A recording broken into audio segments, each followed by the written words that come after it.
Oke, kalau pada video awal tadi Anda diajarkan bagaimana cara mengupload atau menggunakan Git dari lokal menuju ke remote. Sekarang sebaliknya, kalau misalnya saudara-saudara sekalian ingin mengambil file-file yang ada pada Git dan disimpan ke lokal di lokal kita. Nah, misalkan seperti ini. Jadi saya masukkan ke SAM htdoc, atau kita bisa masukkan tempat lain juga bisa. Misalkan di sini kita bikin folder, namanya folder test load git, test load git. Oke, test load git. Oke, kemudian kita klik kanan sini, masukin ke git ya. Nah, selanjutnya kita tinggal menggunakan perintah clone, yaitu git clone. Nah, kemudian kita kopikan foldernya ini, folder yang ini, copy, masukkan sini, kemudian kita cloning. Dia akan clone. Nah, dia akan ambil semua, koneksi kita bagus, koneksi kita lancar, dia akan cloning ke tempat kita sini. Ini yang di dalamnya itu sudah ada gitnya. Oke, sekarang kita tinggal copy saja ini. Bisa copy atau cut, terserah. Kita copy, cut saja. Di C, masukin ke SAM, masukin ke htdoc. Ini kita simpan di sini. Oke. Nah, ini kita tutup. Kemudian kita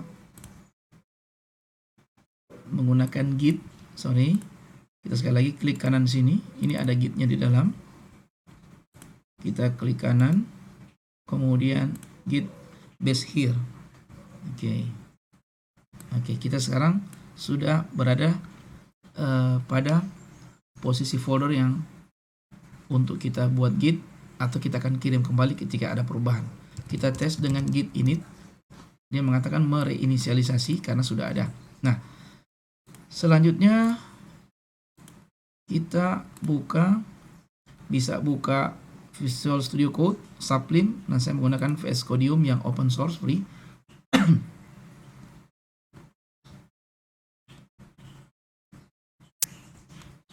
Oke, kita ambil foldernya, open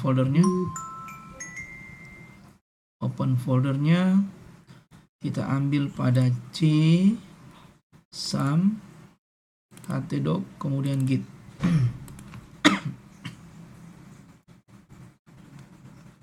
Ya, di sini. Nah, di sini ada file PHP-nya. Oke, misalkan kita akan menambah satu file, misalnya info.php.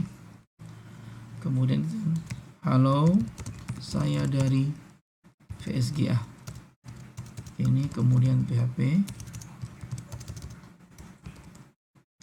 Ini echo untuk H1 saya belajar pemrograman di FSGA.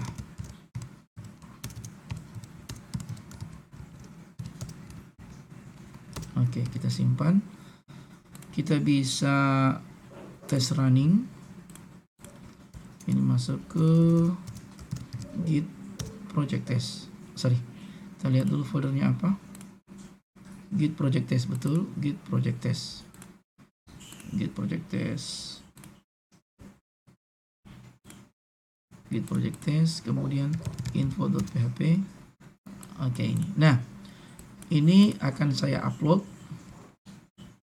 saya kirim ke git kita. Jadi kita git add titik untuk menambahkan file. Kita cek statusnya, dia sudah ada di posisi branch main-nya ini. Kemudian kita git commit saja min m. Ini penambahan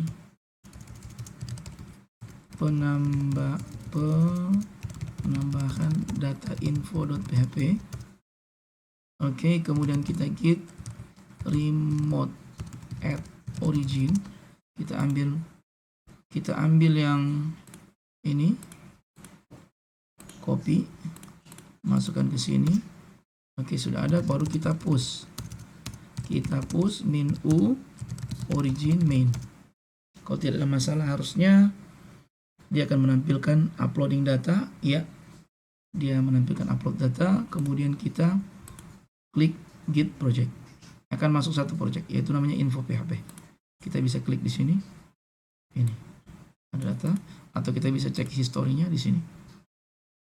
Sini historinya yang ada, perubahan data info PHP.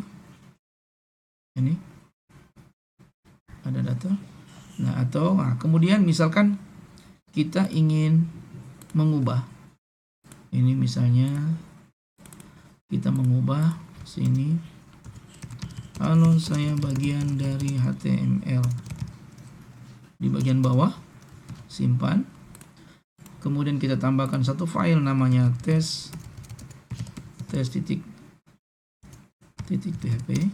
Oke, ini tes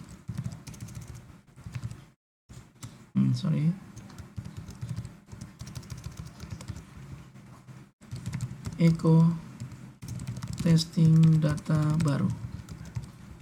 Oke, jadi kita ada membuat perubahan pada info PHP dengan menambahkan bagian headernya ini. Oke, HTML. Kemudian kita menambahkan file baru juga satu di sini. Nah, kemudian kita kembali ke ini. Kita tinggal menambahkan saja, jadi git add titik masuk, kemudian git kita commit min m perubahan dan penambahan file tes.php. Ini kita menambahkan satu file tes PHP dan ada perubahan pada file itu. Kemudian kita git remote add origin. Oke, walaupun sudah ada, baru git kita push min update origin min. Kalau tidak ada masalah, dia akan menampilkan data.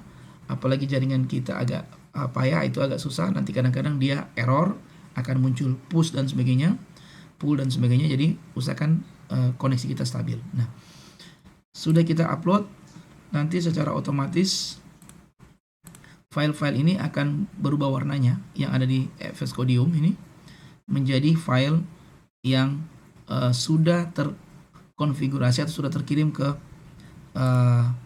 GitHub kita. Mari kita lihat ini. Oke, ini sudah ada masuk. Kita klik ini tes PHP. Oke, kita bisa melihat histori perubahannya. Ini perubahannya.